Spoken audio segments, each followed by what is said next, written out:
Good morning.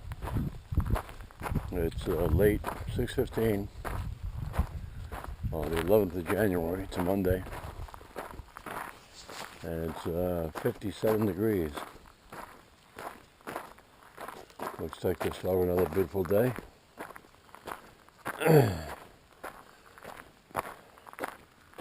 Supposed to be nice today and tomorrow. I think we have rain coming in Wednesday. I'm not sure. We have three hares over there. It looks like 4 mourning doves. But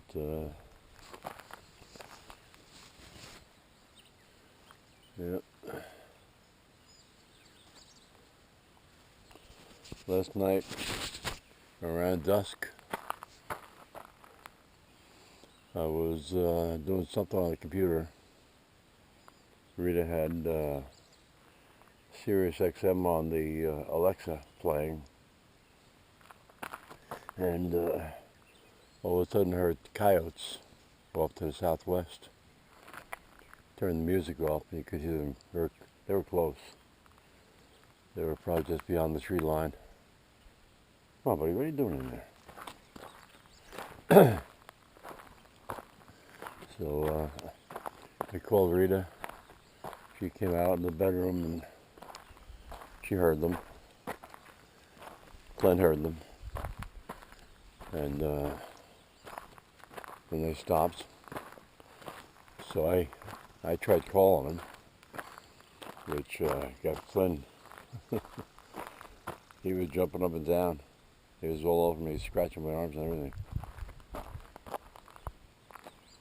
But within another 15 minutes, I was back on my computer, and they came again. They were howling, and Flynn just came to the screen door in the kitchen, and he just stood there and listened to them. Oh, yesterday afternoon I pulled the chipper out. There's an apple tree right there that if you try to mow around it, it was poking you. So I trimmed the branches up so you can rather mow around. And same with that pine tree there. You can see there's some growth on the ground. I'll mow that next time, but if you ever get up close like the rest of these trees here.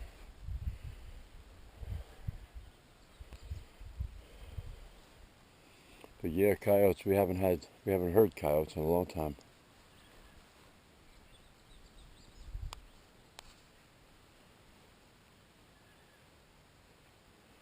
Actually, I thought that's why we had so many rabbits or hares, because I hadn't heard.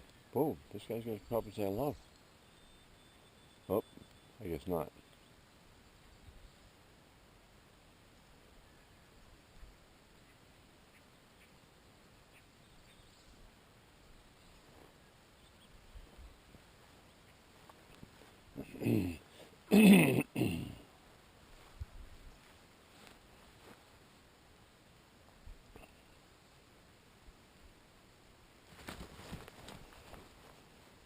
I think him. We're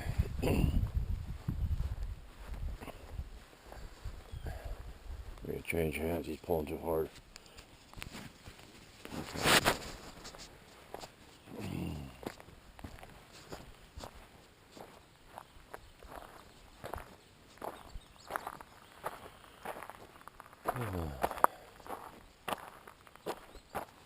So I had put the word out on social media yesterday. My brother's trying to sell a boat, and had a couple of people respond,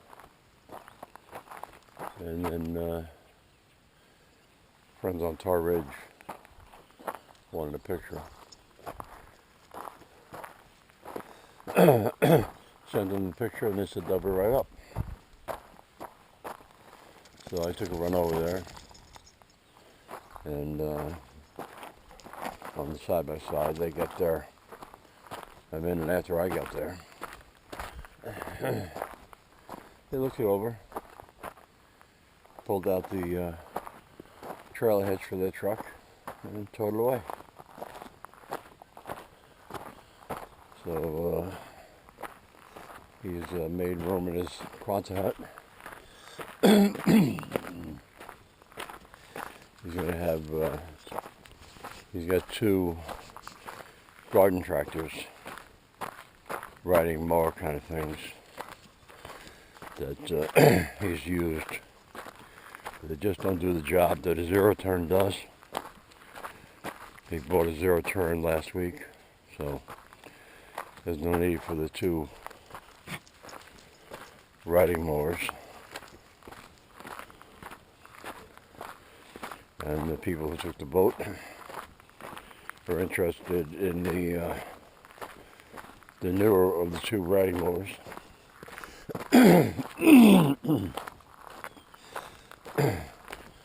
So we'll see if that deal comes through, and somebody else had taken a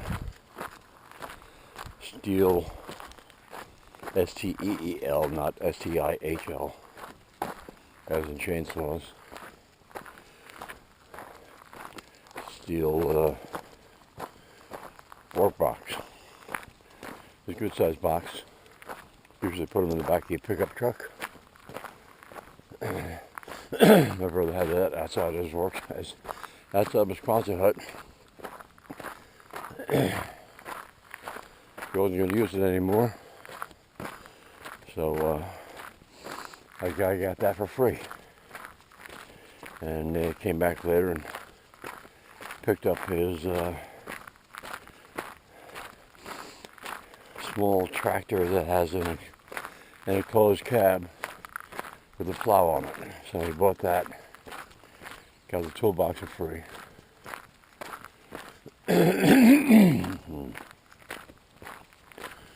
So I think today we're probably going to shoot down to Mallett's Mill and see if they've got the materials for his deck. Actually, I should probably just give him a call rather than pulling the trailer out and go all the way down there and find out they don't have the stuff.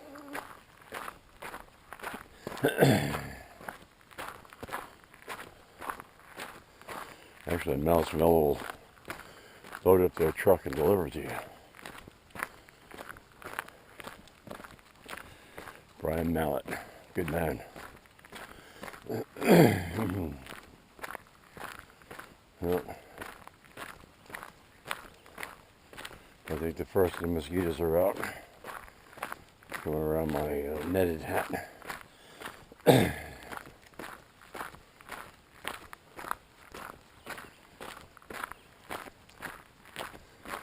Yep, I can see them now.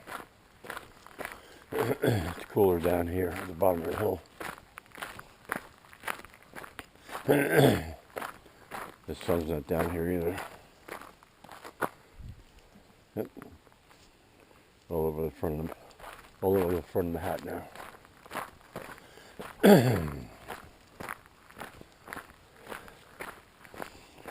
So what are we, 20 days into summer now? The air conditioners are still in the basement. Haven't had need to pull them out. Which is fine by me.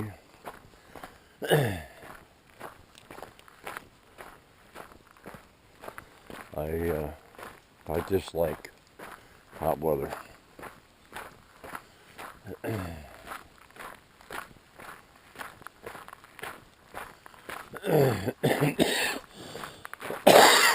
Oh boy.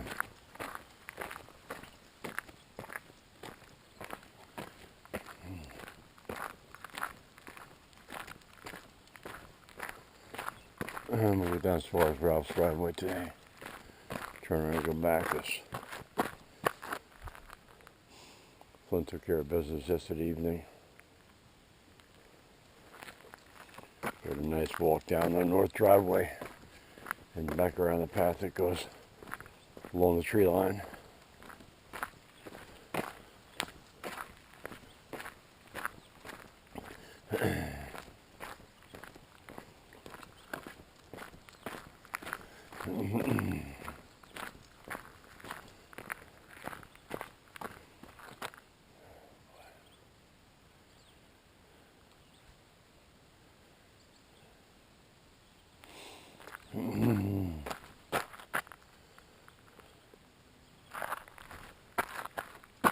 Well, the morning traffic report.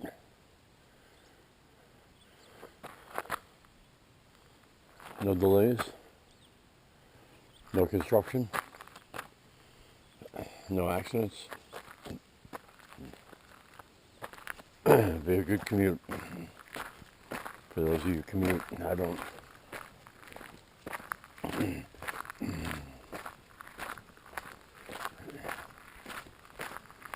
No more commuting. We got a late start today because it's all on me. Flynn tried 5 or 6 times to get me up, and I just kept rolling over. First time he tried, I was in a real deep sleep. Really weird dreaming about being back working in a corporate environment. Having an asshole for a boss.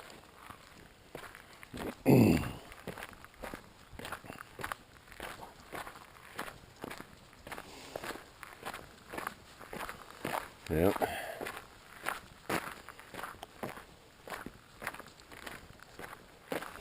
Had many an asshole for a boss back at JP Morgan. I also had many good managers.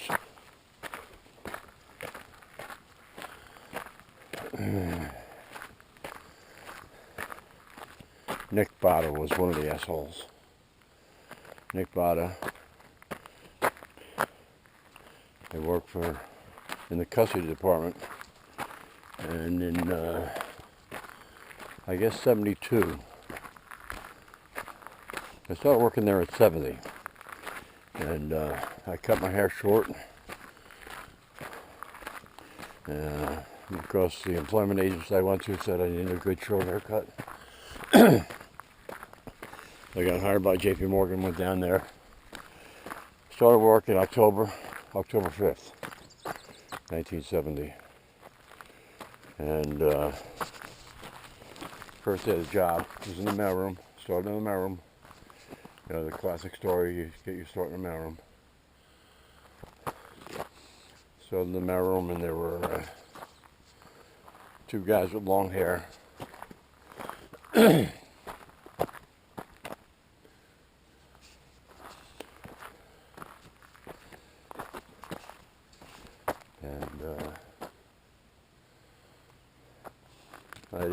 I didn't start growing my hair again for a little while, but then after the mailroom I moved down to the custody department, and they had a bunch of guys there with long hair, so I started to grow my hair, and it looks like he's going to take care of business again. And I was on the softball team, broke my ankle, so I was out of work for 6 weeks, 8 weeks. Bad break of the ankle, trimanular fracture dislocation of the left ankle. Slid into third base playing softball. The cleat caught the hard ground, tore the ankle pretty bad. Actually, they're going to operate on me because they couldn't set it. So they put me under sedation. And they finally, once I was out from sedation, we were able to set the ankle without operating. So anyway, I was out on medical for, I don't know, 6, 8 weeks, can't remember. I went back, and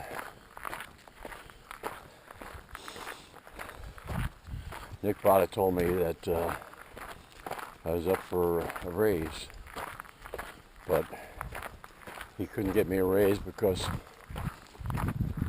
I had long hair. If I went out and got my hair cut, he'd get me a raise. So, like any stupid kid, went out, during work hours, got a haircut, came back, he said, looks good. And then a couple weeks later he said, oh, about that raise, couldn't get you a raise because you're out sick so long. So he lied to me the whole time. Yeah. He was the first asshole. Hey, we're going to take a walk up here. Yeah, there were others.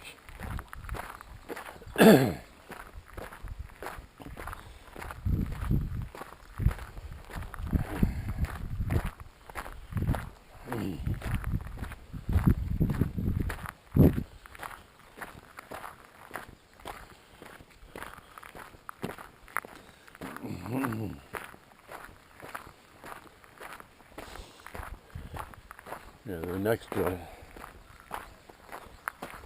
one that stands out was a guy named Gene Gavin.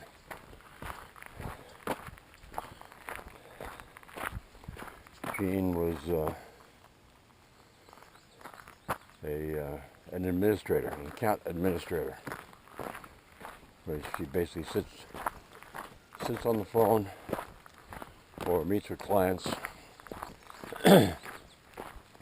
And he had been up in the Madison Avenue office, meeting with the rich people up there in Midtown Manhattan. And whatever the deal was, he got brought down to the downtown office. I don't know whether they pissed off a client or clients, whatever, but he came down, there was an administrator, down with corporate clients, and I guess that wasn't working out, so they made him in charge of my department, which was the Custody Authorities Department, and investigation unit. So at that time I was managing the fee unit and the authorities unit. I had actually built the fee system that the J.P. Morgan's custody department used to charge their clients for the transactions and their holdings. And if you ever wonder why banks charge fees, you've got, relative to stocks and bonds, you've got, back then you had physical securities held on vault. You had people in the vault that had to count the securities in, count the securities out if you buy or sell. And bonds, you had coupons that had to actually be cut off the bonds and submitted for payment.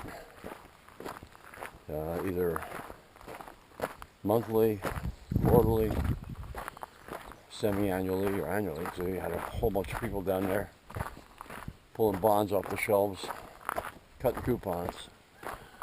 Then you had a bunch of people who took phone calls from clients on buying and selling securities. They gave those instructions over to the instruction desk, where they would type up what they call manifolds. Come on, let's go. Come on. Come on. I can see you're not doing anything, so let's go. In the house. Oh, I heard the Rottweiler.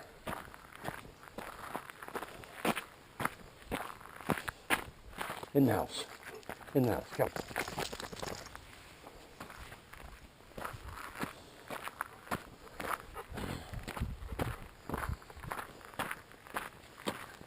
Flynn.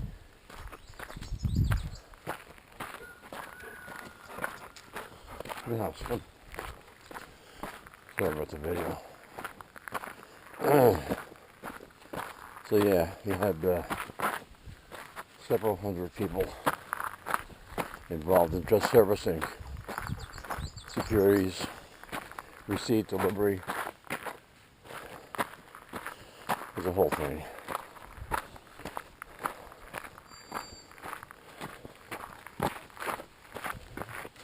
Come on, Flynn.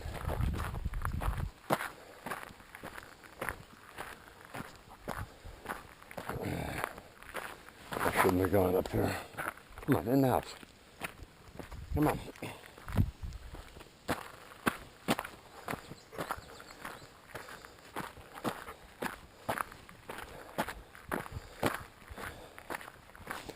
But anyway, Gene Gavin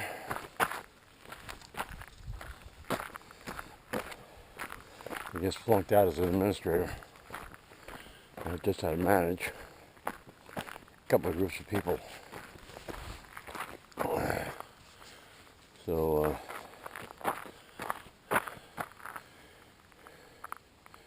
he was managing my department. They split my department. They split it. Yeah, they gave the fee unit to somebody else. And the authorities unit, I guess, they gave it to somebody else. And he took me down. I was, at that point, given the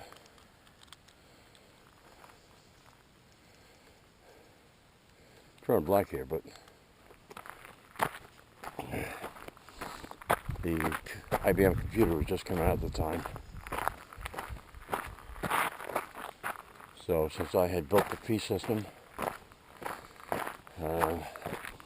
they wanted me to look at how to use the IBM computer in the department. But before I took on that, had a meeting with Gene Gavin in my office. I was at 40 Wall Street. Had a nice office. And he came in, sat down one day, and he's being very coy. He's telling me stuff, but he wasn't telling me everything. So I said, it sounds like you're being selective with the truth. And boy, he got pissed off. Stormed out of my office, went back to his desk, the next office down, and worked for him for a little while, but then I get moved out of his control to system planning unit. For a different guy, a nice guy, Carl Dash. It was me, and then I hired 3 guys to do programming on computers.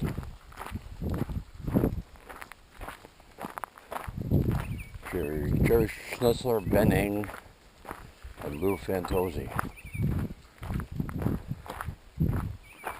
Lou Fantozzi was an odd guy who had a nose job gone bad.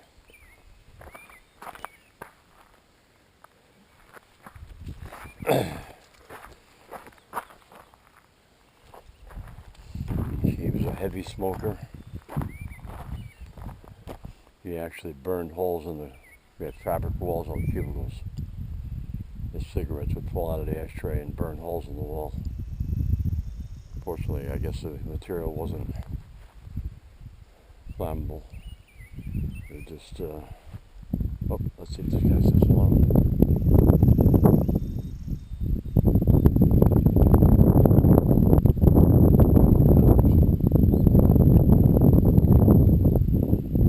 Actually, the Ben Ing, Jerry Schnitzler, and Lou Lou Fantozzi were before I was in system planning. I came after that.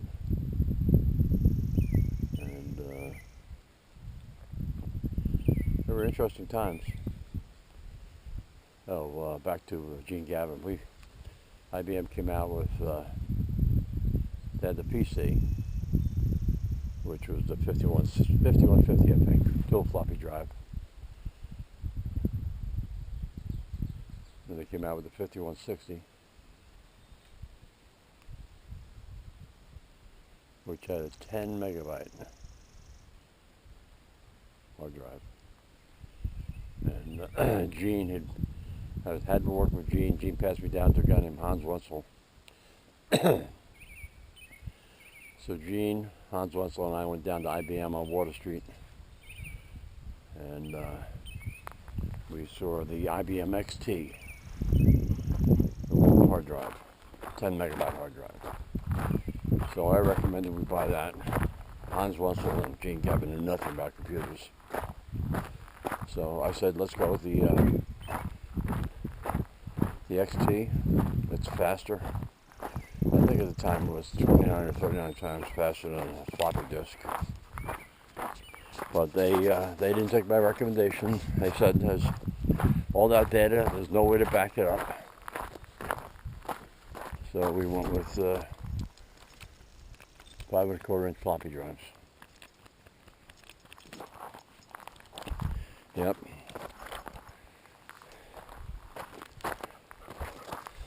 And unfortunately, I didn't work for Hans Wenzel that long. That's when I guess I went to work for Carl Dash.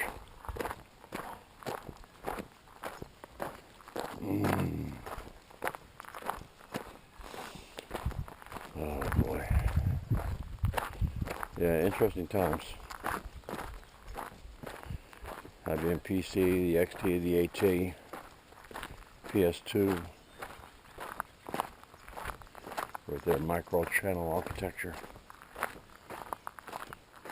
And then you had a licensed microchannel from IBM, so I think NCR did it. I don't know who else. Maybe Burroughs. But the rest of the industry went with the extended industry standard architecture, EISA. Microchannel didn't last long. And that's it for today. Enough reminiscing. Thanks for watching.